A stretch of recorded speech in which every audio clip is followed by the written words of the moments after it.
Well, I am delighted to be joined now here on set with Jason Palmer, Senior Innovation Fellow at NCEE, the National Centre on Education and the Economy. Jason, wonderful to have you here with us. Thanks for having us on, Olivia.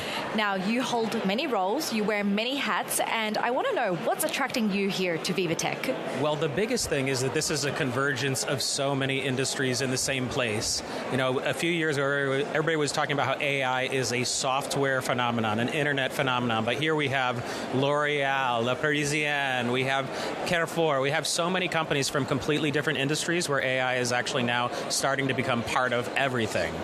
Well, Jason, tell us more about the National Centre on Education and the Economy. What is it trying to tackle exactly? Yeah, so NCEE has been around about 30 years, and we're a think and do tank. In this era where things are moving so fast, you can't just be a think tank writing white papers. You have to actually work with policymakers so the policymakers can move at the speed of innovation. So what we do is we work with countries around the globe that are leaders in education and states in the United States that are also leaders in the education to help them move as fast as the speed of what the economy needs. So break it down for us. Yeah. What have you actually learned in this time?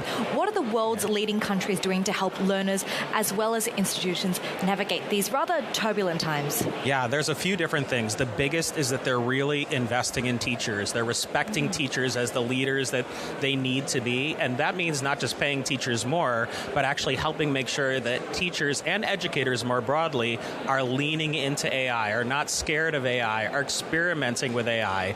But another big thing is that they're looking towards a connection to the workforce. So instead of college degrees, which will still be the gold standard, more and more universities in the States and abroad are minting short program credentials that actually lead right away within a year to a better job in the 21st century economy. Those are the two biggest things. That's fascinating. Yeah. And you mentioned AI as well. How can higher education make the most out of AI? Well, higher education is leaning in as well, although they kind of have, a mixed opinions. Some faculty are not leaning in as hard as they should, but some are really pushing the boundaries and integrating AI into their coursework.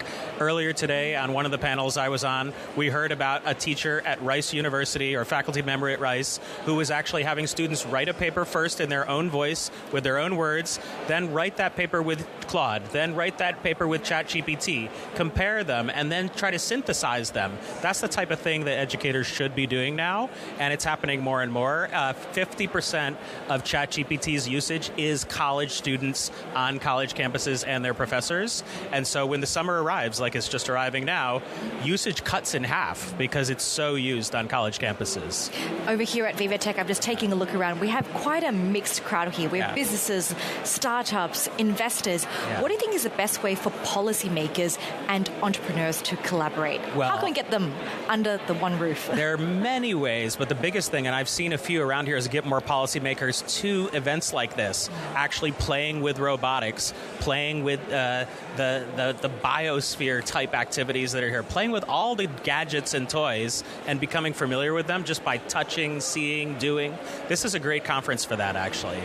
And finally, you've said that NCEE is a think and do tank. Yeah. I'm wondering, how do you separate yourself from other think tanks out there who are also looking at the future of education? Yeah, well, the biggest thing is that we partner with the public entities that we work with, whether they're state governments, national governments, to actually work with them on rapidly deploying new policy processes, passing new laws, and then implementing them. Too much of policy these days is about passing laws, but not thinking about the full implementation so that it actually gets implemented with fidelity and really changes things on the ground. That's what we do. A personal question for you. Yeah. I know you have a 9th grader right now. Yes. What kind of education system do you want them to grow up in and to learn in? Well, that's an interesting one because my daughter loves things sort of the way we did in the prior generation. And she goes to a school that does have technology infused into it, but it's one that I'm trying to push for a little bit more technology in. I was talking to her the other day and saying, when you get to be old enough to drive a car, the car might drive itself.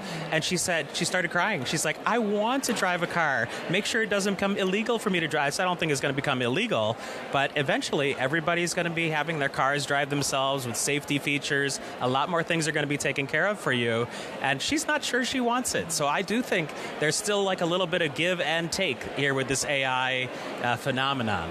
Well, Jason, it's a pleasure to speak with you, and of course things can change in the next 1, 3, 5 years. We'll have to keep an eye out on that. Thank you so much. Thank you, Elvia.